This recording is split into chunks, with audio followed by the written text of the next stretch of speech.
What's up, YouTube, and welcome back to the channel. I'm really excited about Azurite. See, it comes out this Friday. I hope you are too. I'm going to be down in Disneyland on Friday for the release of the set, so hopefully I can get one of the Elsa playmats. I'll be there at the parks and downtown Disney for the release on Friday. Really excited about that. Gonna get some packs and play some pack rush in the park, which is always one of my favorite things to do. Um, so I thought it would be really fun here as we get closer and closer to the set to talk about the cards that really excite me. And I wanted to bring somebody on so it's not just me talking about stuff. So um, I am here today with Bernici. Bernici is a content creator and Lorcana player. And you were at DLC Vegas in a Mirabelle cosplay. So some people might recognize you from DLC Vegas. Why don't you just kind of quickly introduce yourself and maybe talk about a little bit about your background in Lorcana? Hi guys, my name's Bernici. I'm actually here in the US right now, but I'm actually a Filipino player. So I'm from the Philippines. We're so many islands in Asia, but I'm from the Philippines.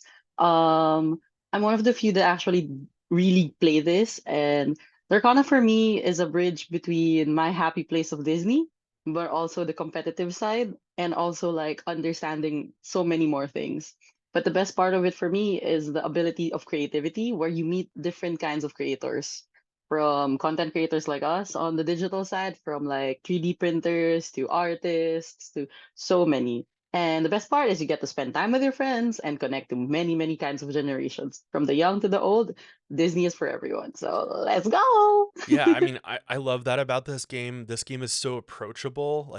As I've talked about a lot on the channel, I don't have a background in TCGs, so this is one of my first ones. And the game is so approachable that really young and old can play. We have a bunch of like 8-year-old players at my league, and it's Oh really yeah. fun to play with them and, and play with the older population as well. So, with that, let's jump into Azurite Sea. It comes out this week on Friday at hobby stores. I'm really excited. This set looks really incredible. It looks like it's going to shake up the game a lot. I feel like the last set, like not that much changed, right? Like the decks that Yeah. were competitive just got a couple of cards, and like we didn't really see the game change all that much. But I think this set has the real potential to really shake up the meta, and I think we're going to see some wild decks at LGS's playing and hopefully even at Continentals, right? We're gonna have Oh Continentals yeah. in Good luck to December, you all. and then in January. So December in the EU and January in LA. So um, LCQ. I'm gonna LCQ. be at LCQ in LA. Are you gonna be there? I have school stuff, so Oh, we're doing our best. But I do have friends coming, and I am training with them because a player is a player, and more minds, 100%. more ways to learn. Well, let's dive into it. What is it about the cards that you're gonna share? What is it about those cards that excites you? Okay, so here's the thing, like being like, I love art and I love Disney and I love lore. So put them all together, Lorcana. But the thing is for me, when at first when I started the game, I really just wanted to collect the art, Mm, collect the characters, my favorite characters. But as I progressed and I kind of, wanted to get better and wanted to teach others also to get, to play well, there's like three things that I look to for a card, look at a card, sorry, the art, the functionality, the functionality or the use, and how often will you be able to even use it. mm, Sometimes there are cards that are really amazing in art, really nice in utility, but then you think about it, when are you going to use it exactly? How niche is it going to be? yeah. So it's one thing, yeah, it's a lot of it's those three main factors. And on the fourth side, which is, my personal reason, is for me as a player. Like when people ask me how do you play Lorcana? How do you get better? My question goes back A question goes back to them is, how do you want to play? Do Mm, you want to play hyper? Do you want to play aggro? Go for the lore. Do you want to play offensively? Do it red. Do you want to have fun with your opponent's deck?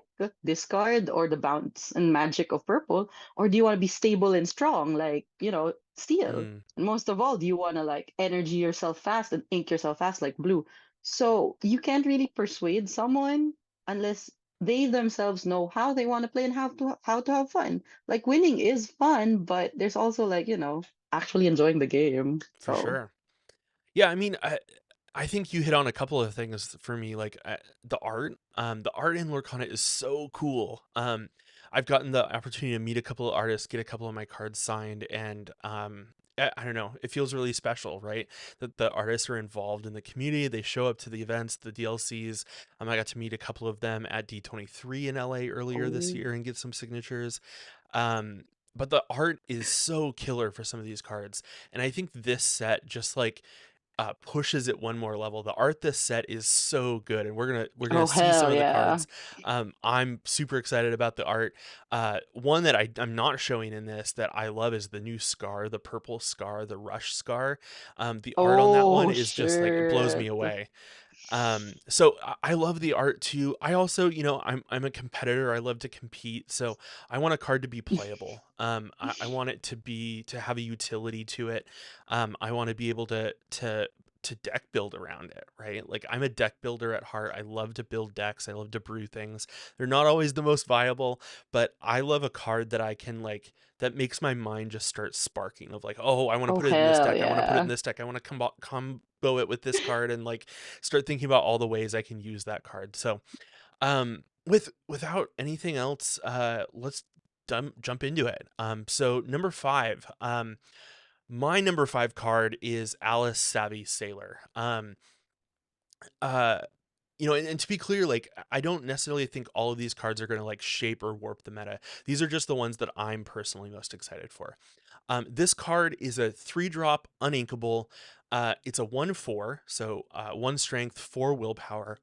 It has ward. We know ward is a key Mm-hmm. ability that has been really Mm-hmm. powerful, right? Bucky got basically nerfed to heck because of ward. So Sorry. ward can be really, really powerful. And I think what's Oh amazing about hell this yeah. card is not only does she have ward, you're going to get to use her ability because she has ward, and she gives ward, right? Yeah, for one person For though. one But if person. you but that makes a lot of difference too. Like, It's huge, damn. right? Especially when you're like trying to protect certain characters, like say probably I would at the top of my head I would say Hiram, Yeah, Faversham. right? Play Like this on he's a turn 3 one and then one play six, Haram. I He's a think. 1/6. He gets removed See? by Brawl, he gets removed by Baby Bam! Sisu. And now, like, I get so frustrated. I play a lot of red blue and I play Haram and he immediately gets removed, right? I don't get that value from Exactly. him. And so now, if I play Alice on turn 3 and I play Haram on turn 4, I'm gonna get to quest with Haram and I'm gonna get to use his ability. Not only does she give ward though, she gives +1 lore.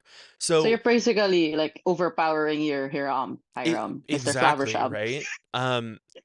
But not just I think there's so many uses of this card beyond Haram, right? Like in aggressive Mm-hmm. strategies, I can throw this down and then I can throw down a card that's going to quest for 3 and I can protect it, right? Because that's the problem with like that Pinocchio that's a 1/1 that quests for 3 Oh is yeah. it dies to everything. Everything can just remove it. Well, now I give it ward, that means I'm going to quest for 3. And so I think for aggressive strategies for aggro decks, this might be one of those cards that helps it kind of get over the line because now it's warded and now next turn it's going to protect something too. And so for me, that's just huge. I'm really, really excited about it. And this card, I think I'm so excited to brew with this card. I've been working on like a blue steel aggro deck that plays this card. Um, so I think this card's gonna be really great. Here's the thing, honestly, like when that's okay, so I'm very much of a like, female protagonist girly, Mm, like princesses, all of those ladies. And the thing is, like when I started this game, I was just building for the sake of my characters. So here's the thing, this was almost gonna hit my top five. mm, Almost. Like she was like 5.5. But you saw my fifth, right? yeah, It's kind of connected to your card. I'm so excited though. So the thing is, like, the best part about her, if you look under her name, one of her things isn't just, she's a hero. she's a hero, which is super She's a relevant. hero. Yeah, And then correct me, right? Three, right? She's a cost three. Yeah, she costs 3. You know who costs four and will help her? Anna. Anna, yeah, Yeah. like girl, like bro. Quest that Anna gives +1 to every hero. Give it to Alice. Alice gives that. Alice has to quest that. Hmm. Give that quest to someone else, and that chain reaction right there. 100%. But I had like one small thing. The reason why she didn't make my top five though was just this reality check situation. She's such a niche though, Mm, especially for just having ward. And yes, it does protect from other things, but it doesn't protect her from surviving. So sure. when you have ward, people are gonna eat it out. I don't want to say the word, but they're just gonna eat it out. But She's going to get I challenged didn't. right away, right? Yeah, So, but the thing is, like, she's really good though. yeah. If like for people like you who, really good with like understanding and making decks, you might be able to work with her.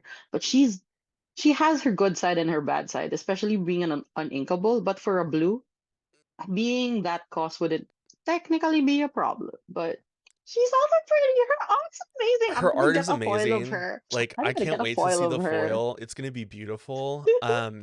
But you're right. Like, being 3 cost does, I think, hamper her in a lot of ways because when we're ramping in blue, we're going from 2 to 4 usually, right? We're going Mm-hmm. right to Haram.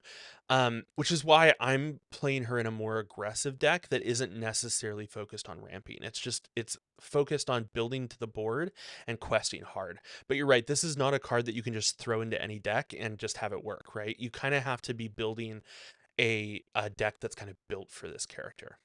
Let's move on to your number 5. My reason is very simple. Okay, so here's the thing. You had Alice and now I have a flower. Yeah. So like this is a purple card and cost 3, 3, 3 and 1 lore. But the best part about it is as soon as you place it down, that's 1 lore automatic. Yep. Wouldn't matter, wouldn't care, 1 lore. So for me, as a hyper aggro player, or as a purple yellow player hyper aggro, that one clutch lore makes a whole lot of difference. Sometimes it's the If you difference between winning and losing, right? exactly, most of the people who have challenged my deck, what happens is at turn four, you should technically win. But if you're not and you slow down at 4 and 5, that's when the big monsters come out and techniques come out to clear your board. And you at that point you have no hand. So you're top decking. You're Mm, trying your best to find something to just close out the one lore left. But this, as soon as you place her down, like imagine going through all of your gathering knowledge. You've already went through that. They kicked it out with the Pete or with the song. It's sure. gone. I mean, yeah, with the song, the bare necessity. So that's gone. Your goats are gone too. You have a mim. You can't play it without anything there. But having this card, put her down. That's 1 lore. Yep. At turn 5, bounce it out. You can have something else for the next turn too if you have a mim. So she helps, or the flower helps in gaining that one simple lore compared to like I'm not gonna say no to bodyguards. I know there's Mm, another card that as soon as you place it down, it gives one more. It gives a lore, hmm. like how Donald works, but The in the chip, terms right? of yeah, the chip in the terms of hyper aggro, you want to secure that lore faster. And the best part about her, she runs a 3/3. Her Yes. body is strong enough. She's not gonna get brawled. Yep. Her probably can, Tremaine can still eat her out, but who survives Tremaine when you only have one left? But Yeah. Allure is Allure, you Yeah, I know. mean, that one lore on play is super relevant. We know on play effects are really, really powerful in the game, right? Hmm. If you have a character or a card that says, win this character quest, do something, right? Sometimes those are really powerful, but half the time you never get to use that ability because the card is just dead before your next turn. Um, and half that problem is a lot of characters have low strength, so they die to red removal really easily. So I think you're right. This being a 3/3 is super relevant. Medusa is still gonna kill it, but um, you know, what Who doesn't die to survives a Medusa? Medusa Yeah. when Um, you're one left? but like being 3/3, it's also going to fight back the board. I think one of my problems with hyper aggro is you play the blue, and the blue is a 0/3, and he just gets challenged and removed. He does give you that lore, but he doesn't do any damage back. And a card like this is going to trade favorably into this. If they now play a fox and they bounce something and then they run their fox Boom. into you, that fox dies, right? I feel Mm-hmm. great about that trade, right? I got one lore and you had to remove something from your board, play a fox, and then crash in to kill this. Like, I feel great about that trade. Like all their resources, like, that's about like what, say at most like 4 resources just to kill a 3 cost character for 3/3. So it's I think what's chaos and cool about hyper this aggros too win. is I see at least two decks that we can start experimenting with this card immediately, right? Hyper Aggro is one of them, right? The yellow purple. But I think this also fits into the RP burn deck potentially that came out of Seattle, right? That was running like super goofy and gathering knowledge and pirate's life and is just trying to get as much lore as quickly as possible. Like this card fits right into that deck. Hmm. Like the beauty in this first card is that it doesn't have so many things going on the thing. It's very simple, it's very Simple, straightforward, and straightforward ability. it's not that rare to have. It's Yep. not a difficulty to, gain more than like a playset of this card's copy. So it's not gonna be like gate kept behind budget and gate kept because of rarity too. So It's a it's a card common. that it's a common, like what else was a common back? Like, gathering knowledge is a common, but the best part also, like what we didn't I wasn't able to talk about too, is that it is inkable. So worst case Yes. scenario, it comes to the point of a mall, you have nothing. So like all your stuff is gonna make you bleed lore, yes, but it's also gonna need you to ink something. Worst case scenario, you can ink this instead of inking your goat. I've had Hmm. so many chances where goat was the only thing inkable. Like inking that goat is like inking two Feels lore that you're bad. never Yeah, gonna it get. feels so bad. It's my heart. It's a secret But yeah, uninkable. so so much utility for one simple flower. 100%. I love this card. This almost made my list, but I saw it made your list and I was like, I'm going to leave it off. Ah. Yeah. So yeah, this is how much I love Alex. Like, It's dude, so good. like seriously. Also, she's purple, so hell yeah. Let's talk about another purple card. This is my number 4. Ooh. Diablo, Obedient Raven. It's a 0/1. We talked about rarity. This is an uncommon, so it's also Mm-hmm. going to be pretty easy to find to get in Mm-hmm. decks. When this character is banished, you may draw a card. Um, we have another card called Cusco, and that card sees a lot of play in purple decks, in RP, right? It's kind of come in and out of the deck a bunch. It came back in towards the end of the set with the Finders Keepers version.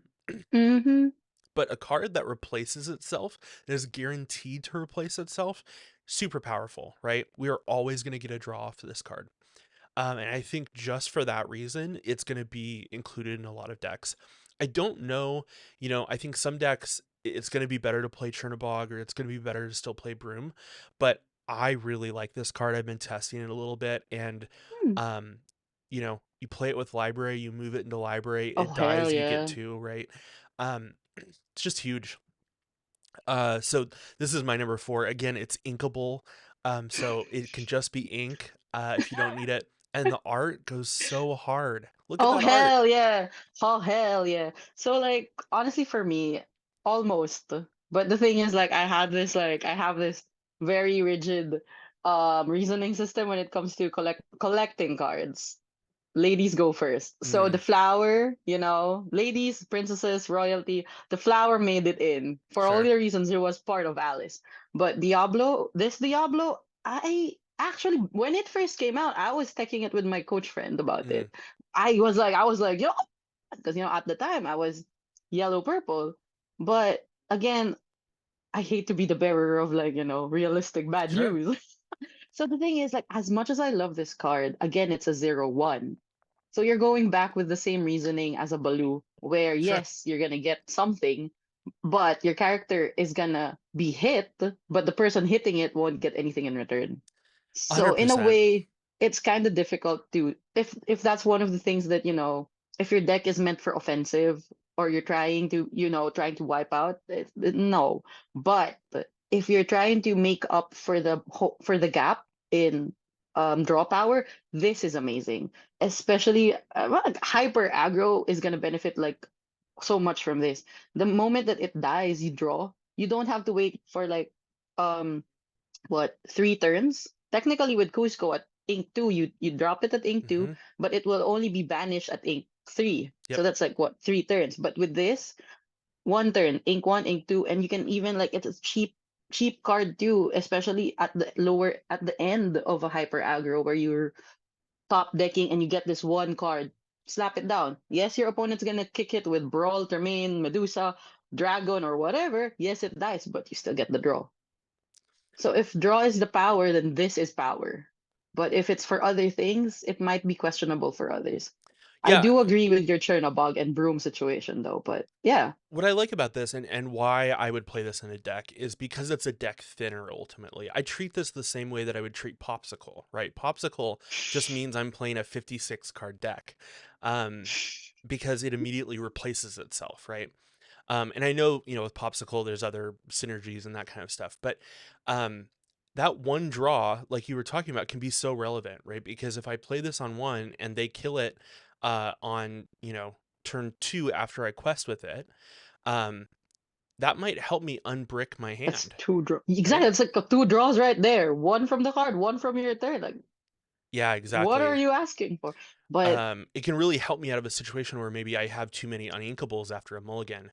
mm-hmm. In terms of removal, if they spend a brawl on this, oh, I'm happy, Yeah. right? Like that's great. That's a Yeah. great trade for me. So I don't mind that. I don't mind that it dies to all removal. Because if they waste removal on it, that's great for me. That's on them. And then the nice part about this too is that if you have this, the use of Chromicon would be, lessened because Chromicon, yes, it gives you draw. Yes, you're just chasing Hmm. for ours. But the moment you're drawing, they're drawing. Say you're fighting a red blue. The more they draw, the more power they will possibly have. Even though, yes, their cards are more expensive, but more chances of winning is more chances of winning for them. But Yep, with this, cost one, boom, you get the 100%. lore and the card. Cheap. Let's talk about your number four, Moana. So Moana is a one drop inkable 3/2. She's a Dreamborn hero, princess, pirate. That's a lot of keywords. That's a lot of Yeah. classifications. We have hero, we have princess, we have pirate. All of those have Mm-hmm. synergy with other cards. Her ability learning the ropes. This character can't challenge unless you have a captain character in play. She quests for one. Talk to me about this card. Why did this card make your list? Okay, I'm just gonna fangirl really fast with this point. Is that Moana is one of the first Pacific Islander princesses, and Mm-hmm. I'm from the Philippines, and seeing her movie was just like, you know. So yeah, there's that. But in terms of art, there's also that. But when it comes to the two other things that I, specifically said, utility and use. Utility, at first glance, the numbers are good. Like cost one and a 3/2 utility. But when it comes to her skill utility, her only challenge if there's a captain. That's where you have to like weigh that out for your personal use. Mm-hmm. But in terms of use, like what you said, you were like so many things for just one card. Pirate, princess, hero, wow. The thing is that what's the beauty about this kind of card is not only can you use it in the traditional red decks, such as like, red purple to, be able to hit back, or ruby amethyst, or ruby amber, where it's red yellow, where you also hit back. You can also utilize this in pirate decks, and she can also be utilized in location decks too. Yep. Because you might think of Moana as just this, but we sometimes forget there are other cards from past sets that shift from this Moana. There's a big Moana that shifts for location set red. There's being a trend right now where Ruby Steel is Ruby Steel location. That's really good. Like you can tech it to meta. There's also the Ruby Ambers. There's so many things you can do with this one card. And as a person who played a little of Ruby AR and RA, I call them AR and RA, Ruby Amethyst and Ruby Amber. She's a 3/2. You put this down if you're playing against anyone who has a red flint, they won't get to clutch their lore. Yeah, I, And I think that's but the most yeah, underrated part of this card is that's that what people you can play it on one and then you play Flynn immediately after and like you're probably going to get lore if you're playing exactly. the Flynn line and then against the Flynn line this defends Flynn before they even play it. Exactly. So like she might seem so simple, but if you there's so many ways around her, and also the best part, she's a princess. Ah. This is true. Yeah. No, I think it's a great card. I think the three strength is also important, right? Most things that will trade in to remove her are going to die in return, right? She's going to kill most of them. Again, to use Fox, right? If they bounce a Fox to come in to kill Moana, that Fox is dead. And if they spent 3 ink to kill a 1 ink character, I'm really happy with that trade. I know. And here's another thing that wasn't talked about too. Like it's very simple though. Yes, you cannot challenge, but it doesn't mean you can't quest. So imagine Yeah, questing that. It's like at turn one, what can kill something that's 3/2? At turn two, what can kill something that's 3/2? A fox, but that has to mature up to the third round. So that's like about at least 3 rounds of free lore if you're on play, if no one can remove it. yeah. So I like, think are you're they on gonna average waste going to a get two brawl to for it? three. I think you're going to get 2 to 3 lore from this on average at the beginning of a game, and that can be huge, right? Playing that body to curve out on turn one, building board presence that then your opponent has to deal with is really important. I think that's the same thing about Raven too, right? Like at some point they're gonna or not Raven, Diablo. At some point they're gonna Mm-hmm. have to deal with your character, right? They can't just keep let it questing every turn, um, or they're gonna lose the game, right? Mm-hmm. And so the payment here that they have to pay is they lose their character. With Raven, the payment or the with Diablo, the payment is that you get to draw a card, right? Mm-hmm. All right, let's move on. Number three. So my number three is Calhoun. Again, speaking of important classifications, she's a hero, right? Mm-hmm. Hero is super important. We've got a lot of steel cards that synergize well with hero. We've also got blue cards that synergize well with hero. But I think a 2 cost uninkable 3/2. We were just talking about the 3/2 stat line and how important it is. Calhoun also has resist one, right? And Mm-hmm. what I love about that, and what I think is so important about that, turn one Cinderella singing Storm cannot kill Calhoun, right? Playing Calhoun out, Calhoun is safe from that turn two Storm. And that's huge, right? That in and of itself is big because I can't tell you the number of times, I play a Chernabog down or I play a Broom or I play whatever on turn one and they play Cinderella and then I just lose my character, right? Might as well sing "Let It Go" in the process, you know. Yeah. Sorry, sorry, sorry. Uh No. her ability too though is also really relevant, right? It's the Robin Hood ability. It's half of that Robin Hood Yeah. Champion of Sherwood ability. During your turn, whenever this character banishes another character in a challenge, gain 2 lore. So this is gonna stop aggro decks in their tracks, right? Because I can kill Donald, I can kill Baloo, I can kill I can't kill a Daisy outright, but I can kill a Lilo, I can kill a Maleficent. All this card is gonna be the worst card for aggro next set. This is hurting me. That sentence just hurt me so hard. Yeah. But yes, I do agree. Another thing, like I actually was like the thing, hello, female presence right here. Strong, independent, but well, she did find a guy in there. But the thing is, like, for me, I couldn't really focus on putting her on the list for my sake. So I'd probably put her around 6 or 7 Mm, because I personally don't play Steel as much sure. yet.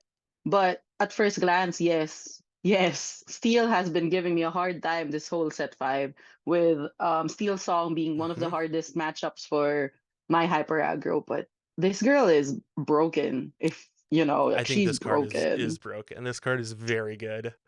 It's it's Um, it's it's like when happened. Well, you remember when Pete came out, like mhm. Pete with the actions. Like I think this might be another upgrade for Steel, no matter how you look at it. I think this card can go in almost every steel deck. It's going to compete for uninkable space, which is, the kind of trade back, right? Like Steel Song can't really play this because it plays so many uninkables in other areas, Mm-hmm. but this card is just so good. It is so good. Let's talk about your number three, Jasmine. Oh my Jasmine is God. a 6 cost inkable. Uh, Mm-hmm. Royal Commodore. She's a Floodborn hero princess. She shifts 5. Jasmine. She's got that 5/5 stat line, which is pretty big, pretty beefy. She quests for 2. She has the ability Ruler of the Seas. When you play this character, if you used Shift to play her, return all other exerted characters to their player's hands. Okay, so here's the thing. I love princesses and yeah, but as a person who used to play like the Mulan line where you have to shift her to clutch, shifting characters isn't, something new to me. It's something I'm used to and like I know the risks of it. In terms of art, she is amazing. Okay, Yeah. she's amazing. In terms of like lore, she's Princess Jasmine. I love her. I love her in Mulan because her singing voice was Lea Salonga, one of the first Filipino, Hmm. Broadway singers. But in terms of skill and card use, at a 5/5, yes, she's beefy, yes, she's strong. But what I love about her is once you shift her down, bounce everything from your opponent's side. It bounces their exerted character. So at the time you put her down, your opponent recently just, quested their hearts out. But now you can use up their resources to rebuild their board. So in a way, she's a board wipe without, board wipe. Yeah. Um, One of the things that I really want to see with her is like she's one of the cards I really hope to get, at least, two to play around with, is that there is an item where you call it the Maleficent Scepter Hmm. at The turn. staff. Yeah. Yeah, correct me if I'm wrong. It comes as it's a you can put it down as early as turn 2. Yes. So the idea that I had with this when I first saw it was turn 2, Maleficent Scepter, turn 3, one of the Jasmines, and then just play around for turn 4. But come turn 5, when you have her card shift her, by that time your opponent might be, oh, what's happening, she's letting us quest or she's just letting us be. No, drop that down, bye. Hmm. But also, like, imagine the possibilities of having this fun deck to play around with with other cards that could also help you out. So I think it's this just character is super pretty. fun. I think she's a little bit more of a build around, right? You kind of have to Yeah, really there build a though. deck that is going to support her. Um, Mm-hmm. I wish she had a little bit better of a shift target, like a 1-drop Jasmine in green. The Yeah. best we have is that new 3-drop in green. There are cheaper ones. I think there's a 2-drop in blue. Oh, there's Um, actually a one drop in blue. okay, there's a 1-drop in blue. There's a one drop in blue. So she does have some other, shiftable, but then you have to play blue green, which is not a great ink Mm, combo. Might get yeah, better this set, but hopefully. I think you're right. I think the staff is really the best use case for her. Mm-hmm. But I think it's definitely going to be a build around. I love the card though. I just wish she had the captain tag because if Yeah, she and had I the was so captain tag, close. her in front of the wheel here, I think that would really put this card over the top. Yeah, that would have been so amazing. But I do actually I do support the idea of the blue green because I have met people who played around with just having fun with blue green.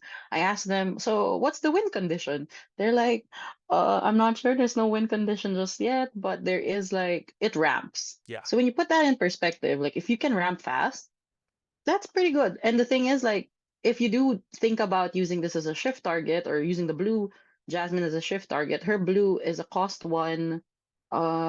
She's cost one inkable, and from what I know, she's I think 1/2. But upon placement, she can heal your Yeah. characters. And also in the blue line, Jasmine also has a shift, a big shift Jasmine that whenever that big Jasmine quests, all your characters heal for a certain amount too. So even if you get hurt in the process, your characters will be healthy and you will be inked up. So Hmm. there are some good ways, especially if you know the princesses. Yeah, well, and I think, she does provide board control to the blue green color, and that's one thing that color has really been missing. It doesn't have that board wipe. It doesn't have that way to really kind of control the board. So she definitely fills in a role there.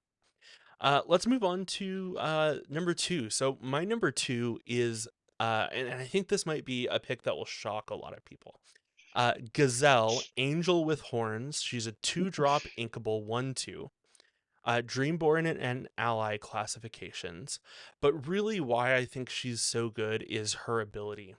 You can really move. When you play this character, chosen character gains evasive until the start of your next turn. Where have we Mm. heard that ability before? or a similar ability. This one's even better though than I think than the other one that saw a lot of play.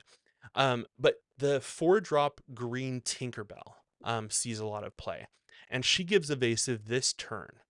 The reason why that's important and the reason why that character has gotten play is because it helped uh green purple deal with the evasive threats, right? We really started to see that card see play in Inklands with Mm-hmm. green purple bounce, so that you could hit the surfer minis that red purple was playing. But why is this card important today? Well, it's 2 ink and it can take out the bird. It can help you kill Diablo, right? If they play Diablo and they shift Diablo on 2, and I played a 1-drop that's a 2/2 even, I can play this on 2 and I can yeet that 1-cost character into the bird and kill the bird. Uh, I hate I'm Diablo, and we need more ways to kill Diablo, and this is a green answer to Diablo. I'm sorry. I'm sorry. I'm just enjoying the fried chicken. Honestly, when people against me play the bird, oh, fried chicken, let's go. How much fried chicken? I think the best part when I played, because like there was a point where I didn't like emerald so Mm. much, but in the end I became an emerald purple user, so I've become the monster. I think The this funniest the is just Diablo is just, if you can't win it, join them, join them, or yeah, yeah. fry the chicken. I don't think this card is going to be good forever, but this card gives us an important answer to Diablo in a color that has really struggled, I think, overall to beat Diablo, right?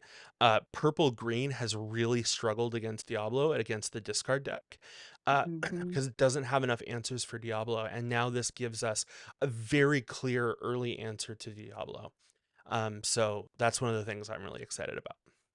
Fried chicken. Yeah. Let's talk about your number 2, Oh my Simba, goodness. 5 cost, Simba. uninkable, Pride Protector. He's a 4/4 Floodborn Hero Prince, Shift 3, with the ability Understand the Balance. At the end of your turn, if this character is exerted, you may ready your other characters. Quest for 2. Talk to me about Simba. Okay, here's the thing. As much as I'm training in other colors, hyper aggro still has my heart. Mm, Okay, and this one character, creature broke the ladies only rule by being the one. But he is a prince, so he made it into the top list. When I first saw it, I was like, "What in the broken?" So, because like from a hyper aggro perspective, you turn one, drop a 1 cost. If it's not Daisy, it's gonna die the next mm-hmm. turn unless you drop a either at turn 2, whether you either not quest or you drop the Simba that everyone is familiar with, the baby bodyguard. From first He's a chapter. strong, he's a strong baby bodyguard, but it really is hard for hyper aggro to keep on protecting. Mm, So by the thing is, the ability for something to reset or to ready a character saw a bit of play with Sven from last season, yep. from last set. Like a lot of steel songs teched into it. Some hyper aggros kind of tried to put it in, but his ability is really still clutch. But he can only do it for one character and upon play. So imagine this one majestic king, turn 3, drop this guy. He's gonna be one hard to kill during if Mm-hmm. you drop him at turn 3. He's supposedly gonna be at a 5 turn kind of card. So at turn 3, having this massive body, just talk about just the numbers of the 4/4, body. right? Yeah, that's already worth it on its own. But how many things can kill that? I mean, can banish that? And if they do think of banishing that early on, they're gonna use up a lot of their early resources too. So they either leave it alone or deal with it and still hurt them. So this one card is really heavy for the game, especially for a lot of like decks that, again, hyper aggro, which loses steam. So yes, you will still lose your cards unless you put in more draws like Diablo from earlier. But having a Simba this strong at turn 3 when he's supposed to be a turn 5 character brings a lot to the board and brings a lot of protection. So imagine having that for 2 more turns. You wouldn't have to waste, I mean, not waste, but use up resources to put down bodyguards. You can even put down more aggro creatures because every time he exerts himself or she sacrifices himself, your other characters rise up to be ready. They're protected. the most that can hurt them is either brawls or tremaines, but that's still farther into the game. And a Yep. brawl can only be like what, three costs, and that's only one character. It's only So one character, yeah. Simba. I think this card is quite strong. I was testing against a Ruby Fossa deck that was playing this, and it was really frustrating to get around. Really, really frustrating. I think this card is going to be really good this set. Also, the art, right? We've talked about the art. The Oh art here hell, is the just art gorgeous. I can't wait to also. see the foil version of this. Oh my God, it's gonna shine like a diamond, bro. But the best part about this is if you're into theme deck, you can put the whole family together. Yep. You can put Nala, Simba, even Pride Rock. You have two choices: the old Pride Rock, the new Yep. Pride Rock, and you can put the dad. So I'm like, wow, if you're feeling a little lucky, turn it green and put the hyenas in. Mm-hmm. Happy Lion King. Yeah. I think this card is very good. All Oh right. yeah, it's Here amazing. it is. The number one card that I'm excited for this set is Baymax. I'm going to be honest. I was sleeping on this card. I was sleeping on this card very, very hard. I was playtesting against somebody who was playing this card in Blurple, and this card is so good. Um, Wow. it is an on playability and also on quest, right? We know that is very good with Haram. There's other characters that have that both on playability and whenever it quests. It's a 2/6 body, so it's going to be hard to remove. And whenever it quests, you may remove up to 2 damage from another chosen character of yours, gain 1 lore for each damage removed this way. That means that if you have a damaged character when you play this, you gain 2 lore, right? This Mm-hmm. gives instant reach to blue in a really exciting low cost way because dime is expensive. It's uninkable, right? This allows us to immediately gain 2 lore just by playing this card. And then if we get to quest next turn, we get 2 lore for questing this turn, and we get the 2 lore for healing off a character. That means you're questing for 4 essentially. Ay ay ay. It's inkable, 5 costs that quest for 4, a 2/6 body, and it's a hero. Like, ooh, I am really excited to brew with this card. I'm excited to brew with it with Steel, and do some like hero shenanigans. We talked about Alice before. We talked about Calhoun. We talked about um, uh, Anna, right? I think this card fits into a hero hard questing deck that's going to be very good this format. Especially like if you even want to make it reach farther with your grab lore. Let's not forget Phil is a steel card too from Yep. set 4. When you put him down, and then as soon as any other hero that drops down after him, that's like one lore, one lore, one lore. And like there has been like some reviews that maybe there are different other ways to build an aggro in the incoming sets. Like I've seen like a purple steel, an amethyst Mm-hmm. steel build. Actually thinking about because steel has been killing me recently, but it's really cool, especially like you're right that maybe steel can be for it, but another like meta color that will benefit from this is ruby. Yeah. Like the basic RS, the ruby sapphires, they're gonna ruby sapphires, keep on hitting. So imagine having this to heal off, Mm. especially like Maui's and any other things that can heal. That's pretty broken. And also, like, lore, oh my goodness, you're gonna catch up fast. I think this is starting to open the Oh, door for Ruby sorry. Sapphire decks that might be other than playing Tamatoa and Dime as the win condition, right? Yeah, it Um, gives more options. More options, yeah, 100%. I'm really excited for this card. This is, like I said, one I was sleeping on, but I think is going to be really impactful. All right, your number one, and then we'll wrap up the video. Your number one is Tiana, restaurant owner. Uh, she has an enchanted, if nothing else. She's a storyborn hero princess. She's a 1/4, 3-drop uninkable. Whenever a character of yours is challenged while this character is exerted, the challenging character gets -3 strength this turn unless their player pays 3 ink. She quests for 2. Talk to me about Tiana. Okay, we're gonna go back to the checklist. Art, utility, and usability. Art, that's Tiana. Mm-hmm. Like as a hardworking princess in this modern age, bro. And also like as a person from the culinary industry, this card just like it hits hard. It hits home. For some nurses who love Baymax, for some medical people in the field, Baymax. For me, as a person who is a cook Mm. and who wants to have like her own diner or restaurant or cafe someday, this card is just heaven. But utility wise, a cost three. So basically at cost three, you will see her activate at turn four. Mm-hmm. So in a way, she's not a bodyguard, but the way she works is she protects all of her other friends. Yep. So the thing about the thing about, Amber is that it's about healing and protection. And this card just, gives more ways to protect your smaller creatures. Because let's be honest, three, at a three cost, that's mid-range for others, but that's a high cost for hyper aggro, and this is very worth it.